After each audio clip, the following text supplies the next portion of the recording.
আমি সহযোগী অধ্যাপক doctor Mohammad Abdul Hamid, Ahsan mission medical college and হাসপাতাল। আপনাদের সবাইকে কিডনি মাসে স্বাগত জানাচ্ছি।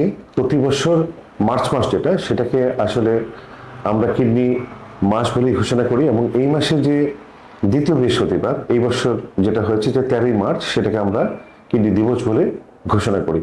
কিডনি দিবসই বলেন আর কিডনি মাসই বলেন, সবগুলোর যে একটা উদ্দেশ্য আছে সেটা হচ্ছে যে কিডনি রোগকে কিভাবে প্রতিরোধ করা যায়। কারণ কিডনি রোগ একটা ভয়াবহ রোগ বিশ্বব্যাপী। এই সময় আমরা যখন কথা বলছি সেই সময় হিসাব করে দেখা গেছে যে কম বেশি 850 মিলিয়ন লোক কিডনি রোগে আক্রান্ত, এবং তাদের 90% লোক জানেই না যে তাদের কিডনিতে সমস্যা আছে। তার মধ্যে 80% লোকই বাস করে আমাদের মধ্য আর নিম্ন আয়ের দেশের লোকে। আর আরেকটু কথা বলি যে কিডনি যতক্ষণ পর্যন্ত প্রায় 80% খারাপ হয় ততক্ষণ পর্যন্ত আমরা জানি না বা উপসর্গকে আসেই না, আমরা বুঝতে পারি না। কাজে এটা হচ্ছে একটা গোপন ঘাতক। ধীরে ধীরে আপনার কিডনিটা খারাপ হয়ে যায়, আপনি জানছিলেন না। যখন ডাক্তার শরণাপন্ন হচ্ছেন তখন কিডনি ডিজিজটা কিন্তু অনেকটা অ্যাডভান্স হয়ে যায়। অ্যাডভান্স কিডনি যখন হয় তখন এটা চিকিৎসা খুব কঠিন এবং ব্যয়বহুল। কিডনি খারাপ হলে আমরা যে চিকিৎসাগুলো আমরা করতে পারি, যখন শেষ পর্যায়ে চলে যায় এটাকে তখন আমাদের ডায়ালাইসিস অথবা কিডনি ট্রান্সপ্লান্ট দিয়ে শেষ করতে হয়। আসলে প্রথম থেকেই এই ডায়ালাইসিস এবং ট্রান্সপ্লান্টের কথা আপনার বলার উদ্দেশ্য হচ্ছে এটার ভয়াবহতা সম্পর্কে আপনাদের একটু পরিমাপ দেওয়ার জন্য। আমরা যদি এটা এক্সপ্লেইন করি যেটা কতটা ভয়াবহ, তখন আপনারা বুঝতে পারবেন আসলে প্রয়োজনীয়তা এটার কতটুকু। To prevent the kidney disease is much better then to get A kidney disease. অর্থাৎ কিডনি প্রতিরোধ করাটা হচ্ছে অত্যন্ত গুরুত্বপূর্ণ, কারণ এটা থেকে আপনি যদি প্রতিরোধ করতে পারেন তাহলে আপনারা অসুখ থেকে বাঁচতে পারবেন। এই মুহূর্তে আমরা যে বসে আছি সারা বিশ্বে যারা কাজ করতেছেন কিডনি নিয়ে নিরলসভাবে, যে ইন্টারন্যাশনাল সোসাইটি অফ নেফ্রোলজি এবং তাদের যে সংগঠন যেটা আছে যে ফেডারেশন অফ কিডনি ফাউন্ডেশনস, এবং 88 দেশে আমরা এক জায়গায় কাজ করে যাচ্ছি এই মাসে।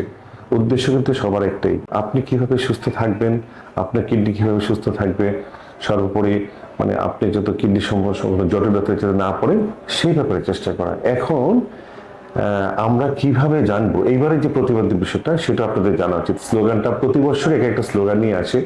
এইবারে যে স্লোগানটা কিডনি দিবসে সেটা হচ্ছে যে আর ইউ ওকে, আপনি কি ঠিক আছেন কিনা। যদি ঠিক না থাকেন বা জেনে না থাকেন যে ঠিক আছে, then detect early and protect your kidneys. তাহলে আপনি খুব জেনে নেন তাড়াতাড়ি যে আপনার কিডনিটা কেমন আছে, কারণ আপনার এটাকে প্রতিরোধ করতে হবে। এখন কি করে ডিটেক্ট করবেন?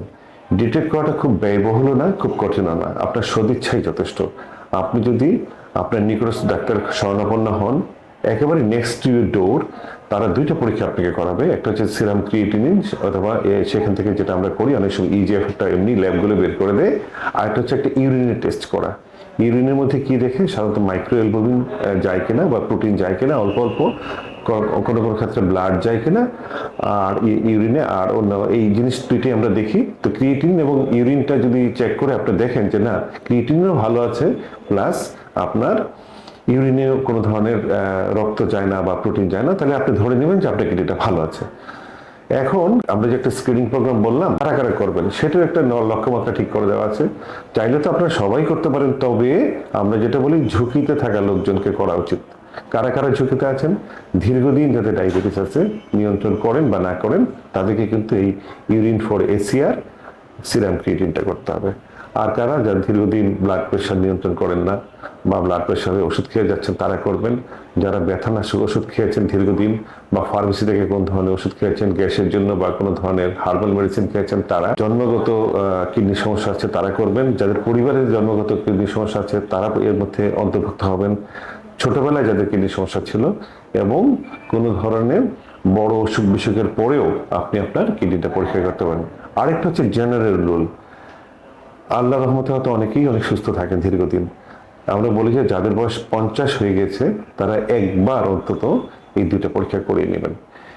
এখন উদ্দেশ্য হচ্ছে যে কেন আমরা এতটা জোর দিচ্ছি। এতটা জোর দেওয়ার কারণ হচ্ছে যে কিডনি রোগ একবার যদি হয়ে যায়, এবং সেটা যদি এই কিডনির সমস্যাগুলো যেমন কি কি হতে পারে, ক্রিয়েটিন বাড়তে পারে, ইউরিনে প্রোটিন বাড়তে পারে, রক্ত যেতে পারে, সেক্ষেত্রে যেটা করি আমরা, এটা কেন যায় সেটা আমরা বের করি। এটা কি শুধু ডায়াবেটিস, হাইপারটেনশন বা ব্যথা ওষুধের জন্য, না আরো অন্য কোনো অসুখ আছে, সেটা আপনি চিকিৎসক কিন্তু নির্ধারণ করবে। নির্ধারণ করে দেখবে যে এগুলা কেন হলো, যদি আমরা ধরতে পারি, যদি আমরা চিকিৎসা করি, তাহলে অবশ্যই আমরা আপনার কিডনিটাকে একটা ভালো পর্যায়ে নিয়ে যেতে পারবো। সুস্থ অনেক অনেক ক্ষেত্রে চিকিৎসা করলে কিডনি সম্পূর্ণ সুস্থ হয়ে যায়।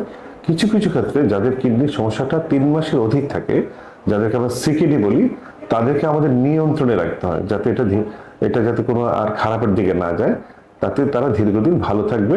হয়তো কিডনির যে ক্যাটাস্ট্রফিক যে কনসিকুয়েন্সগুলো, সেইগুলো দিকে যাওয়ার আগে, আমরা আগেই বলেছিলাম যে ডায়ালিসিস এবং কিডনি ট্রান্সপ্লান্টেশন, এগুলোতে যাওয়ার আগেই যাতে তারা এটাকে নিয়ন্ত্রণ রাখতে পারে নিয়মিত ডাক্তারের পরামর্শ থেকে। এখন সবকিছু বলার পরে কিছু গোল্ডেন রুলস আছে, যে আমরা আপনাকে যেটা বলতে পারি, যে আপনি আসলে জিজ্ঞেস করতে পারেন যে ডাক্তার সাহেব, তাহলে আমরা কিডনিটা সুস্থ রাখবো কি করে। তো কিছু গোল্ডেন রুলস আছে কিডনি সুস্থ রাখার জন্য। আমরা যদি বলি যে healthy lifestyle is very important, আপনাকে ধূমপান করা যাবে না, পরিমিত পানি পান করতে হবে। আমরা যদি বলি যে আমাদের দেশের যে ক্লাইমেট, যে আবহাওয়া, তাতে 2 লিটার পানি মোটামুটি আমাদের সবার জন্য যথেষ্ট। তারপরেও আবহাওয়া ভিত্তিক বা যে যে শীতকাল, গ্রীষ্মকাল, বর্ষাকাল বা আপনার যে ডেইলি অ্যাক্টিভিটি, তার উপরে একটু কম বেশি করা যায়। তারপরে হচ্ছে যারা খেয়ে ফেলেছেন ব্যথানাশক ওষুধ, তারা এগুলো খাবেন না, ডাক্তারের পরামর্শ নিয়ে নিয়ে খাবেন। আরেকটা হচ্ছে যে যেটা আমরা এখন দেখতে পাচ্ছি, যে আসলে আমরা এটা ইগনোর করি, আমরা অনেকে জানি না, স্থূলতা কিন্তু কিডনি রোগের একটা অন্যতম কারণ। কাজে আপনার ওজনটাকে ঠিক রাখতে হবে, সেটার জন্য নিয়মিত এক্সারসাইজ করতে হবে, নিজেকে ফিট রাখতে হবে। এছাড়াও যাদের প্রেশার, ডায়াবেটিস আছে, নিয়ন্ত্রণ রাখবেন। এবং সেই ক্ষেত্রে আমার মনে হয় যে এই সাধারণ রুলসগুলো মেনে চললে সাধারণত কিডনি ভালো থাকে। আর আরেকটা কথা বলি, যে কিডনি রোগ যদি আপনার সুস্থ থাকে, সুস্থ দেহে সুস্থ কিডনি কিন্তু আপনাকে অনেক রোগ থেকে বাঁচাতে পারে। এবং sound health is sound mind. সবাইকে কিডনি দিবসের আবারও শুভেচ্ছা জানিয়ে আশা করি আপনারা সবাই ভালো থাকবেন, আপনাদের কিডনি সুস্থ রাখার দায়িত্ব নিজেই নেবেন, ডাক্তারদের সহযোগী হিসেবে মনে করবেন। ধন্যবাদ।